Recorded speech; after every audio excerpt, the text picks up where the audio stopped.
এই গ্রামে বাস করে এক কৃষক। তার ছিল 2টি গরু। এই স্বামী স্ত্রী দুজন গরু পালন করে আর কৃষিকাজ করে তাদের দিন যায়। তাদের ছিল 2টি গরু, এই 2টি গরু তারা লালন পালন করে তাদের ভালোই দিনকাল কাটছিল। কৃষক মনে মনে ভাবতেছে, সামনে তো কোরবানি ঈদ, আমি কোরবানিতে একটি গরু বিক্রি করে দিব। পাশের জঙ্গলে ছিল এক দুষ্ট শিয়াল।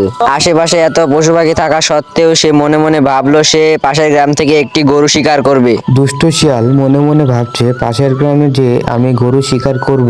হঠাৎ শিয়াল শিকারের উদ্দেশ্যে গ্রামে রওনা দিল।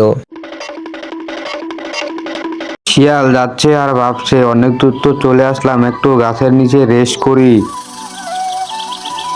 শিয়াল গাছের নিচে রেস্ট করার সময় লক্ষ্য করলো সামনে একটা হরিণ। দুষ্ট শিয়াল মনে মনে ভাবছে, একে আমি শিকার করব, অনেক দূর তো আসলাম কিন্তু কিছু তো খাইনি।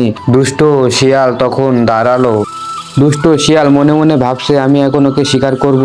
তাকে শিকার করার জন্য তখনই সে রওনা দিল, হরিণের উপর আক্রমণ করলো। দুষ্ট শিয়াল হরিণকে খাচ্ছে আর মনে মনে ভাবছে হরিণের মাংস অনেক মজার, অনেক স্বাদ। হঠাৎ দুষ্ট শিয়াল দাঁড়িয়ে বলল, অনেকক্ষণ তো খেলাম, আবারও গ্রামের উদ্দেশ্যে রওনা দেই। দুষ্ট শিয়াল আবারও গ্রামের উদ্দেশ্যে রওনা দিল।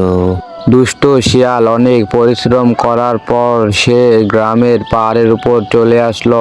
এসে ভাবে আর বলে, অনেক তো পরিশ্রম করলাম, ফাইনালি আমি চলে আসলাম গ্রামের পাহাড়ের উপরে। সে মনে মনে ভাবতেছে, এবার আমি গ্রামের গরুদেরকে ধরে ধরে খাবো। পার্ট 2 দেখতে লাইক করো এবং চ্যানেলটা সাবস্ক্রাইব করো।